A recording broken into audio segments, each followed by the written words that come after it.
Excited हूँ मैं, बहुत ज़्यादा एक्साइटेड, क्योंकि मेरा जो पहला ट्रिप था इंडिया से बाहर का, श्रीलंका का, उसमें इतना एक्साइटमेंट हुआ था एंड अभी मेरे को इतना एक्साइटमेंट हो रहा है। मैं बहुत ही अच्छी जगह जा रही हूँ, मतलब एक्साइटिंग जगह जा रही हूँ ना यार। अफ़गानिस्तान बॉर्डर क्रॉसिंग कर रही हूँ मैं ताजिकिस्तान से, और ये ताजिकिस्तान का इमिग्रेशन है। आप दूर दूर तक देख सकते हो, कोई भी नहीं है दूर दूर तक भाई, कोई भी नहीं।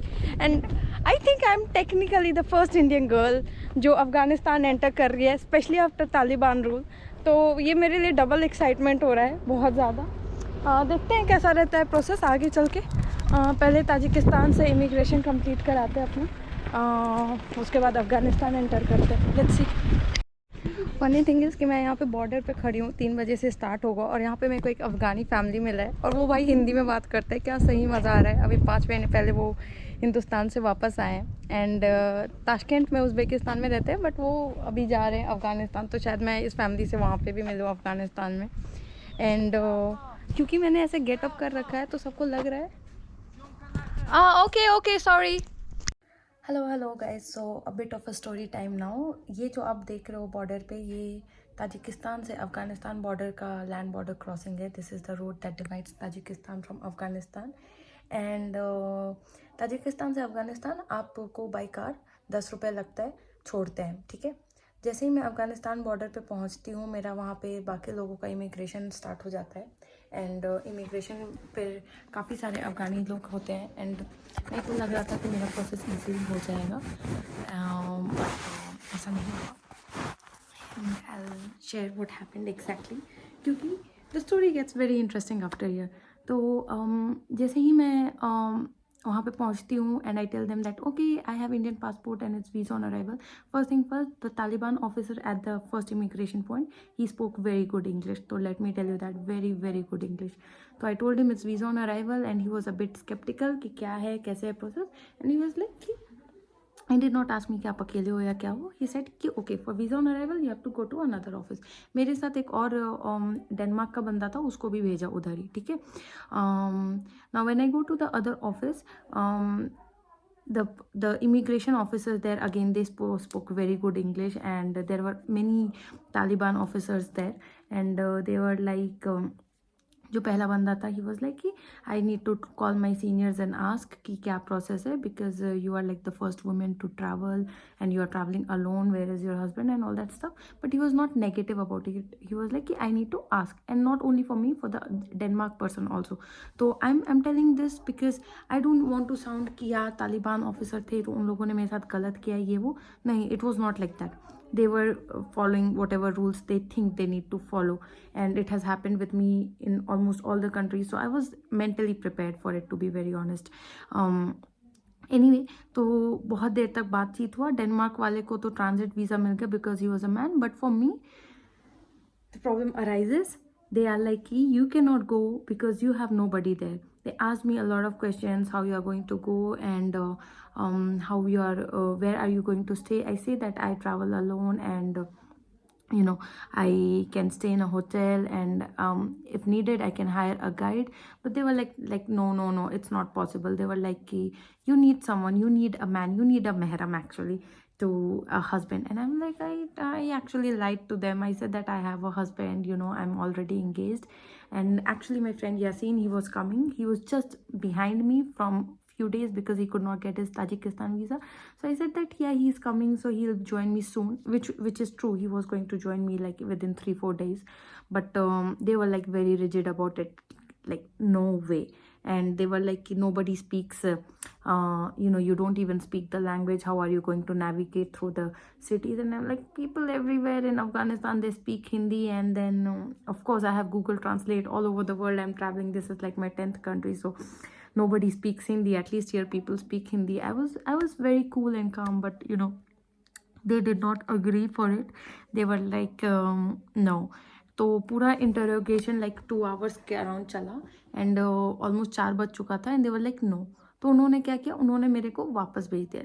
they are like कि तुम्हें तो वापस जाना ही पड़ेगा, you have to go back to Tajikistan. And I'm like, I cannot go back to Tajikistan because I had only single entry visa, and I did not have multiple entry visa for Tajikistan, so I cannot enter the country. And you know what, I did this deliberately. I knew that they won't accept me, so I did not take multiple entry visa for Tajikistan, but I didn't know that they would be so rigid to not allow me enter the country. Anyway, they actually sent me back to the country, and they were like, you go back. So this entire stretch of land that you are seeing, I walked back on foot to Tajikistan. And when I entered Tajikistan, the officers were like, oh my god, she is back, what should we do with her? They were really sweet, really helpful. They said that so Tajikistan visa takes like 5 to 10 days. The entire process is online, but since it was land border crossing, they said that okay, you'll have to pay money. They said like around $100. The Tajik visa fee is like $20, and to get immediate visa. And because Afghan officers had actually sent me back, I had no other option but to go back to Tajikistan. I was so upset. I was upset because I was unable to enter Afghanistan, and here I have to pay $100. I wouldn't mind paying $100 to Afghanistan, but you know, here I'm paying money and not even entering Afghanistan. In my mind, I was like, okay, somehow I have to leave Tajikistan ASAP and fly to Afghanistan, or somehow I have to enter Afghanistan. Like, it was just, I was so upset that I'm unable to enter Afghanistan. And then what happened is like Tajikistan officers, they were like trying to get my visa and everything, and they called Indian embassy, and they said that there is a problem. But it was Sunday, it was already 5 p.m. Indian embassy was closed and they could not do anything. So Tajikistan officers were like, now you have to spend the time on the border itself, like the Tajik border. They had a small room there at the border, and they were like, you have to sleep here for the night, there is no other option. I kind of panicked, like, how can I sleep here for night? It was like, it was getting frustrating now. And I was like, man, this is going beyond, it's like crazy. But yeah, they were just having discussion how can I sleep and stuff. And the next day they would try to get my visa for Tajikistan so I can enter and leave Tajikistan. Anyway, it was getting all beyond what I can do, because of course I cannot go and argue with Afghanistan, the Talibans, to let me inside the country. That was not happening. And then this other Tajikistan officer, he actually said that no, I cannot sleep here. I cannot sleep in Tajikistan border because I'm a girl. It's surrounded by men. I cannot. He was like so scared of me sleeping there alone. And because he was so scared and anxious, he actually called the Taliban, and he's like, you have to take this girl. There is no way that we are accepting this girl. It's not legal. And also, you know, it's visa on arrival for Indian for real. So there is no way that you cannot allow her to enter the country. You know, he did that. He actually did that. And I was like, wow, this is like perfect. This is what I want, you know, to go enter Afghanistan. And then they dropped me back to Afghanistan border. It was almost 6 p.m. and you know, namaz ka time ho chuka tha, like people were going to pray. So when I entered the Afghanistan border again, oh my god, it was so crazy because I was surrounded by Taliban officers with those big guns and everything. Like, they were there, and everyone was looking at me. And I was just chatting on phone. I was updating my friend Alex on phone that what's happening, Alex and Yasin, like what's happening, what's going on, because it was so exciting for me. I was scared also, I won't lie, because it was getting evening, but also I knew that I'm on an international border. Nothing can happen with me. Like, yeah, they are Talibans, but you know, they are not criminals. They are not criminal minded. They have strict religious views. They have orthodox religious views, but that also means that they know how to treat women, you know, like and I was appropriately dressed and everything. Like, it's different, you know, it's different being a terrorist, and it's different being just a religious orthodox officer, you know. So as long as you're following their rules and everything, you are okay. And I had not done anything that went against their whole religion or their views, you know. I was not really doing anything. I was just traveling alone, okay, and they were concerned about me. So here I was standing, oh my god, I'm moving the camera way too much, sorry. So here I was standing at the immigration border. There were like almost 50-60 men with guns and everything, and they were looking at me, and then they were discussing. They were like, what is happening, what is happening, what is she doing alone, how is she doing alone? And I was just texting my friend like, okay, this is happening, this is happening, what will happen? They have to allow me to enter, you know, like that I was thinking. And then this one guy comes and he starts talking to me, and the officers that I had met before, they also come and they were laughing at me. They were like, man, she is such a crazy woman, now is she traveling alone and now she's back here? And I told them that I have no other place to go, you have to accept me, you know. And these other Taliban guy, he comes to me and he starts speaking me in Hindi, and he's like, sister, don't worry, you'll be all right, we'll take care of you. And I'm like, yeah, I'm 100% sure that you guys will take care of me. And I said that I just don't want to spend the night at border and I want to go, please help me and all that. And I have traveled, so I'll be okay, and I trust you guys, you know, my friends have traveled here so much, and they said that Afghanistan is okay, that's why I'm traveling. And they're like, yeah, it's totally okay. And oh my god, I just hate my banks, it's irritating me. So they were like, yeah, you wait, you know. It was almost 6 p.m. and these people who were talking to me, they tried to make the seniors understand that let her go, let her pass. But it was almost evening, and so from the place where I was, Kabul is like 8 hours away, and 8 hours is like on the hills, so it's more far, you know. So they could not do anything. Even if they gave me that visa at that moment, they could not really do anything, you know. That was the conclusion that they came up with, that I have to spend the night at the border. And there is this house where there is this female officer that lives with her family, you know. You cannot say a very hi-fi thing. I had no hopes that what kind of officer she is. But she said, these Taliban guys, they said that you spend the night there, and in the morning 100% you will get the visa, 100%. It's like our guarantee. These officers, these soldiers, they said that to me. And I was like, okay, it's like almost 8 p.m. I cannot really do anything, so I have to spend night somewhere. And they sent me to this house. So this woman was there with her kids, and I had seen this woman before. When I was checking in, she had done my body check. So she was like, you know how you have people at airport and like in mall to do the back check and all. So it was her family. So yeah, that's the thing, that I spent night in her house. Now the crazy thing begins from here, how I spend the night. Man, it was the craziest night. Like, I had such a crazy night at Thailand Cambodia border. They were not allowing me to enter Thailand, and I had a crazy night there. But then I was in a hotel room, and I was locked in a room. Here I was sleeping in a Taliban house. I was sleeping with a man who is a Talibani guy with his family. And man, it was so scary. Like, I had really good time with the family. The children were adorable. The woman was really nice. Really, she treated me like, you know, like her baby.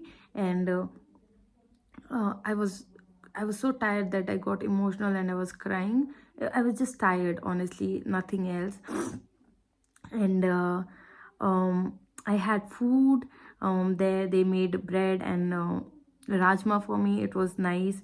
But then, you know, when it was time to sleep, I just did not feel like, you know, safe, you know. Like, the women and the children, they went off to sleep, but the man, there was something wrong with the man.